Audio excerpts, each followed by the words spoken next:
Hey, everybody, listen up. I got mega huge news. Meat Eater Live is heading back out on the road. That's right. Join me and the crew.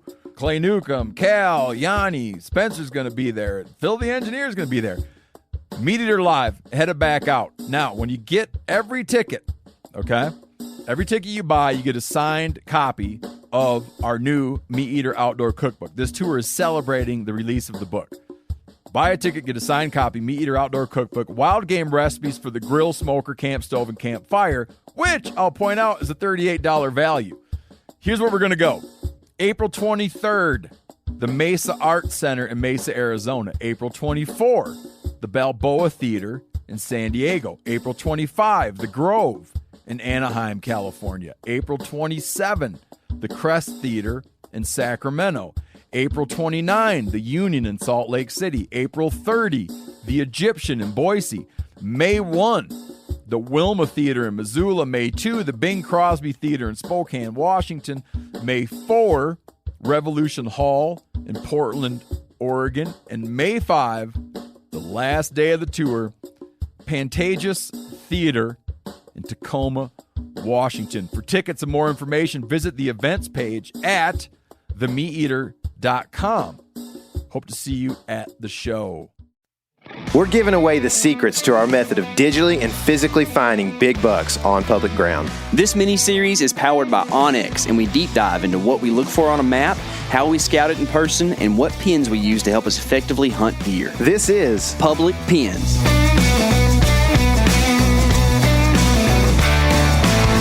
Call me the Joker, call me the fool. When she calls Right now, I am sleepy, and I'm thinking about bedding, but I'm not thinking about my bedding, although it will be nice to get home and get to sleep. I'm thinking about doe bedding because it's one of the things that you can probably find on a map fairly easy and be a pretty quality hunting spot, especially once the bucks get interested in the does. Yeah. Don't you think so? Is that something that you are pretty interested in hunting? Oh, definitely. Yeah. I've killed some nice bucks around doe bedding, man. Yeah. So what is doe bedding, and why is it different than anything else that you see in the woods? I like the way you started this podcast. Do you? Yeah, I do. I've actually laid my head down right over here before and took my bedding there in a hotel. We're in Little Rock. You saw that bridge back there? Yeah. I used to play a show right beside in a venue right beside that bridge that goes over, I guess, the Arkansas River there, and I'd pee in the river off that bridge. I could finish peeing before the pee hit the water. So if you're interested in stuff like that, you can listen to our Scrape podcast. But right now we're talking about doe bedding, and I do think doe bedding is a really good place to spend, in my opinion, probably the last 2 months of the season or so. Mm-hmm. And so doe bedding is a place that does bed throughout the year, almost year-round. They will find these places usually that they can bed. They don't do, in my opinion, nearly as much relocating as a buck will. When a doe finds a place, K.C. made a good point earlier, that has the resources that they need, so food and water, when they find that place, they typically stay there until that place disappears just about. Mm-hmm. So it gets, cut by a farmer, tilled up, whatever, destroyed in one way or another, or just becomes maybe a little too close to comfort to human activity for some reason. But there's got to be a lot, I think, to kick them out when they find a place that they like. Yeah, well, if you've ever bumped does as opposed to bucks out of a bed, like does tend to bound off, with the flippy floppy tail and yep. It's like, oh no, where oh, no. When you bump a buck out of a bed, he is tuck tail and running. Yeah, he's doing the whole bobcat thing. Yeah, he's trying to stay low. Yes, he does not want you to know who you found. You know, and does, I really tend to think that they know that they're just not going to get shot that much compared to bucks, and I think that even if you didn't hunt deer at all in an area, bucks are still going to bed in a much more particular kind of elusive, way back in their type spot. Does just aren't as wary because a lot of times they have multiple eyes, in one spot. Is whereas bucks, when they're bedding, are usually solo. I'm glad they're not 3-eyed does. Golly. Dadgummit. Yeah, you ain't sleeping up on nothing. So in what situation do you like hunting doe bedding? Cruising bucks, man. Yeah. I think that's and we're assuming that we're hunting bucks, right? So if you're hunting doe bedding for does, you can probably do any that. situation's a good Pretty time. Yeah, yeah. And but I think that for cruising bucks is a great time. Anywhere from right before the rut kicks off to way on into the season, I think is a good time to hunt doe bedding. I think that on windier days is a good time to hunt doe bedding. Yeah. Because on a really still day, there won't be quite as much scent going out, and it's kind of hard to decide which side of the doe bedding to hunt on. You want to be on the downwind side of it.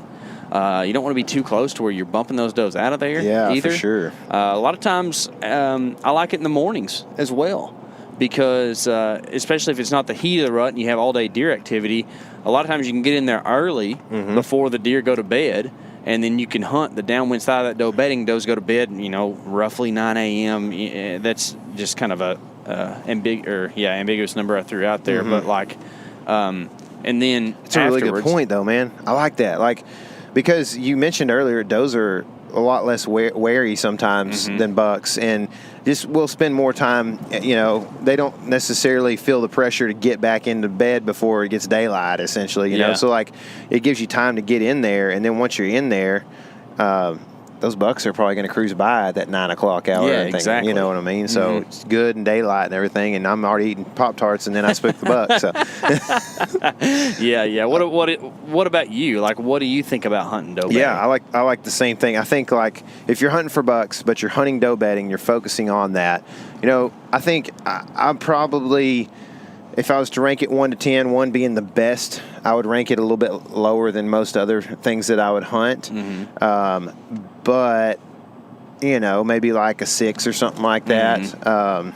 And so it just depends on the situation, obviously. But a situation that I do like is obviously from about November on, when the bucks are really cruising, all the way into late December. It's a good time, I think, to hunt. And so what you find a lot of times, I talked about this with the scrape situation in the scrape podcast we did on this subject.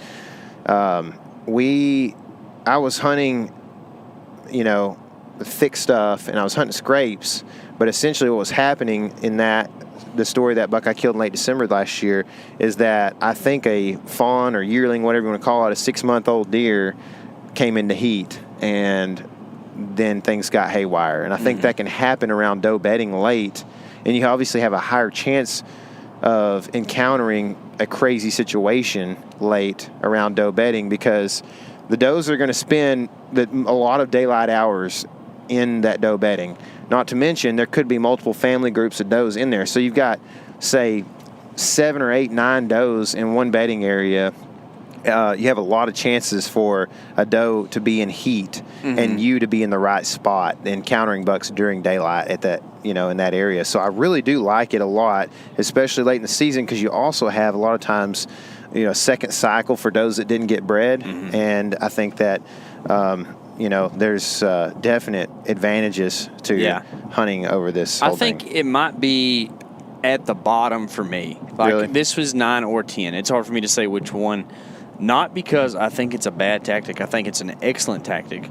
But I think that with my style of hunting and traveling around and wanting to hunt in different states and hunt in different areas, that it's a very conservative play.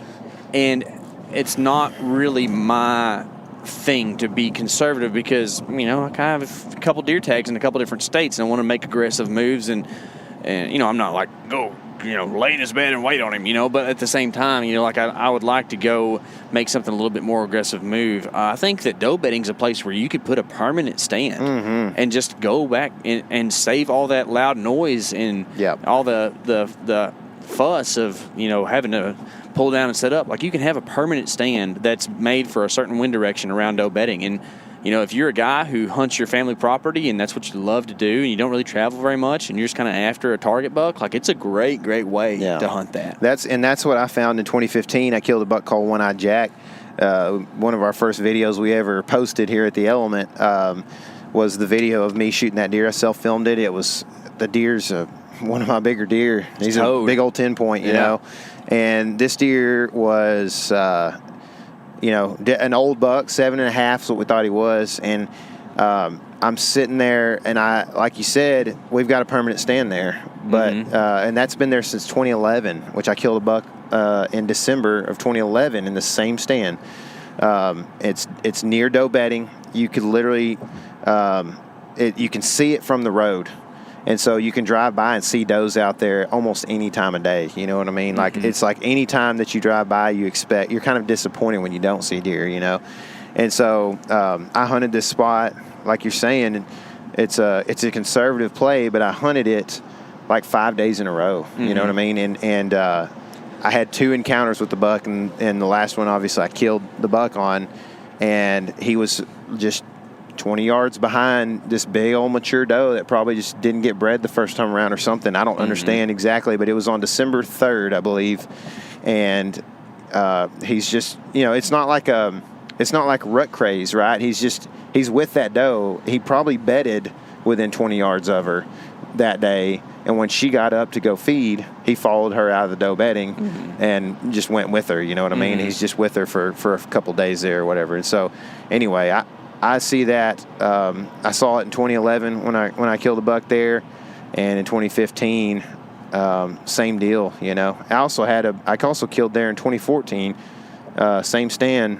Had a deer in December, and he was cruising by that doe bedding early in the morning, which you mentioned. Morning time hunting. So and in 2019, you were hunting it quite a bit on the same pattern. And then it didn't come together for you, but you had trail camera data of the same situation. You had an old buck that you were trying to hunt over there. Yeah. So let's talk about how you find doe bedding on the map. What would you be looking for? Man, that's a little bit of a tougher one. I think that what I would look for is a food source of some sort, or resources. That's what we said earlier. Yeah. And I think it's because it could be water or food, either one, that something does need. They just don't care to expend a lot of energy or cover a lot of ground. They're just wanting to be in the closest, passable, or whatever the right word is there, like the closest habitat that will work for their needs. It doesn't have to be the gnarliest, thickest, nastiest, just something that works, because, again, like a lot of times there's going to be 3, 4, 5 does in a family group, so they have safety in numbers. They have a lot of eyes, so they don't have to be in the thickest stuff. But I'm going to look for thickets, or like maybe even monotonous habitat near a food source or some type of resource that they can feel like they can easily get to and eat, but also, be able to kind of get in some cover and hide when that is needed. Yeah, exactly. I think you're dead on there, man. It's like, if the resources are right, then they don't necessarily need the thickest, nastiest stuff. But if there's a pretty thick, whatever it might be, plum thicket or honeysuckle bush or whatever, near really close to that food source, I think that you can almost guarantee that there's going to be at least one family group of does bedding there. And I think that, another thing, when I mentioned the honeysuckle thicket, you get some midday browse a lot of times in those honeysuckle thickets for us, at least in Texas. And I think that is kind of a dual purpose resource that really is attractive to does in our area and some other places as well. Yeah, absolutely, man, for sure. So what are you seeing on the ground whenever you go in after you've map scouted a place, and like when you find doe bedding, what's it look like? The good thing about finding doe bedding is you can get up in there and find the doe bedding, and I personally don't feel like you blow it out a lot of times. No. You know what I mean? Like and the thing is, you can literally stomp through the bedding, find the beds, and go, okay, I know that this is the place. There's 6 beds in here that I found. Yeah. And I can get out of here, and I can come back in a few days or whatever, and it'll be just like it was. You know what I mean? And so then, at that point, really what you're looking for is, when you're on the ground, is getting in there and looking for some kind of trail that goes around the edge of those thickets and that bedding, and that's probably going to be the cruising trail that's happening from November on that bucks are going to use on certain winds. You know what I mean? We found one of these spots actually this winter doing some winter scouting that we're super stoked about on Texas Public. Yes. Yeah. And it's a pretty large little spot. It's one of those the Will Primos ridges where it's like a foot higher than all the surrounding stuff, but that really changes the the I guess flora that's around there. There's a lot more cedar trees, a lot taller grass in this area, and there's a lot of bedding that goes on out there. And actually, there's a couple different trails. There's actually a trail that cuts through the middle of that thing too that I'm sure bucks are using as well. So it's going to be kind of wind direction dependent, but I think that's a huge point, is like finding that trail that orients to that doe bedding, because anybody can walk around and say like, oh, look, there's a doe bed, but putting the pieces together to actually kill a buck that's, I guess relating to that doe bedding, that's what we're really trying to do. Yeah, and you mentioned at the beginning, like hunting one of these places with a good wind is a good thing, because, as much as anything, I think just being able to go in an afternoon, which can still be an effective time to hunt these things and not bump everything out, is important for a bow hunter, because you've got to get close to that doe bedding to get shots at bucks that are checking that doe bedding. So it is kind of tough for an afternoon hunt. But if you can get in the mornings, and not to mention just the propensity for bucks to check doe bedding in the late morning is pretty high, I think. Yeah, so for sure. it definitely works out. And I think when I get in there, a couple of things that I would mark are obviously the beds, and then that trail on the bottom side, or whichever side that you find it on, and you would assume on this particular wind is when a buck's going to use that trail. What about you? Any other pins that you're going to be dropping? On X, they have a bedding pin, and then they have different icons for bucks, does, and even species, but that doesn't matter that much. But I'm going to make sure and also denote, like with a doe head or a buck head, when I found what kind of bed it is, because the bedding one is just like some grass that has a part in the middle of it, and if you're just doing a quick scan of your map, you might not really know if it's buck or doe bedding. So I'll probably take and put a doe icon right next to that bedding as well. That way I know that that's what I'm looking at. Yeah. I actually use the notes quite a bit on my pins. Yeah. I like to, especially when I'm map scouting somewhere I've never been to, because what'll happen is like, I'll be scouting South Dakota or Nebraska 3 months ahead of time, and when I go back, if I didn't write notes, I don't really, it takes me 5 minutes to figure out what I was thinking and why I thought that was such a good spot. You know what I mean? It's like, but and so that's kind of one thing I use with all maybe that. I'm just a little more remedial, but I use the pictures for that a lot too, which I think you can probably do a little bit of both. Yeah. I'm glad they added the notes thing. I think that happened a couple years back. But before that, all you had was the title line, and then it was a little bit more difficult to fit everything in there. Your titles are like 3 paragraphs. Yeah, exactly. Yeah. You can even just type in doe bedding in the title, and whenever you kind of I guess hover over that, it'll tell you that that's what's there. But I think that notes thing, that's a good point, man. You can just do all the explanations about this is the the best doe bedding next to this food source, and it would really hunt great on this wind, and you need to watch out for this primary trail that actually cuts through the bottom third of the doe bedding, and all that little tiny details that you just can't explain with an icon. Yeah, that's right, man. So, and then there's another thing that I would probably mark when I go in and push out that doe bedding, is I would probably try to figure out, and we talk about this in most situations, the tree that I'm going to hunt out of. And like you said, mark that tree. You want it to blow away from the doe bedding, obviously, your wind to blow away from the doe bedding, and then probably more than likely away from the trail that the buck's going to be on. That works out good though, because those are the same thing. There's these things like scrape hunting, for instance, where you don't want to blow your wind at the scrape, but deer usually approach the scrape from downwind. So it's kind of like tough to get the bucks between you and the scrape, whereas doe bedding, they're going to be smelling on the trail that you're hunting downwind from the doe bedding, so it's kind of like it plays into the hunter's hands very nicely. Yeah, for sure. So I think another thing, like you said, use the pictures so that you get in there and you can see the tree that you had marked and that is the one that you need to be set up in. there's a thing that you can also kind of check. I'm not a big believer in this, but sometimes it hits you in the face so hard you have to pay attention to it. The sides of trees that rubs are on, because I feel like bucks rub on trees a lot around doe bedding. Mm-hmm. And I think that you could go to some doe bedding, observe on around that trail that the bucks are scent checking on, and see that there's rubs on more on the west side or on the east side, and that would give you, east side of the tree, and that would give you an idea of what type of travel you're looking at from bucks coming to this doe bedding. It won't always be there, but it is something to pay attention to. If you see that most of the rubs are on X side of the tree, you need to take note of that. If you're into this kind of stuff and feel like you need more, you can check out our Map Scout Challenge series on YouTube. These are the most comprehensive scouting videos on the internet. Make sure and subscribe while you're there, and also remember, this is your element. Live in it.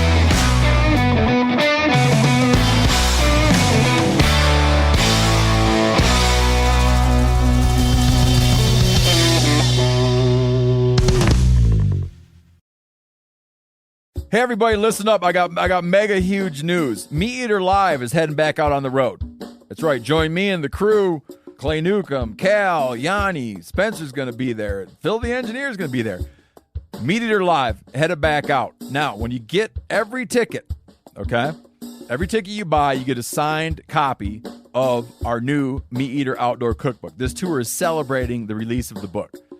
Buy a ticket, get a signed copy, Meat Eater Outdoor Cookbook, wild game recipes for the grill, smoker, camp stove, and campfire, which I'll point out is a $38 value. Here's where we're going to go. April 23rd, the Mesa Art Center in Mesa, Arizona. April 24, the Balboa Theater in San Diego. April 25, the Grove in Anaheim, California. April 27, the Crest Theater in Sacramento. April 29, the Union in Salt Lake City. April 30, the Egyptian in Boise. May 1, the Wilma Theater in Missoula. May 2, the Bing Crosby Theater in Spokane, Washington. May 4, Revolution Hall in Portland, Oregon. And May 5, the last day of the tour, Pantages Theater in Tacoma, Washington. For tickets and more information, visit the events page at themeateater.com. Hope to see you at the show.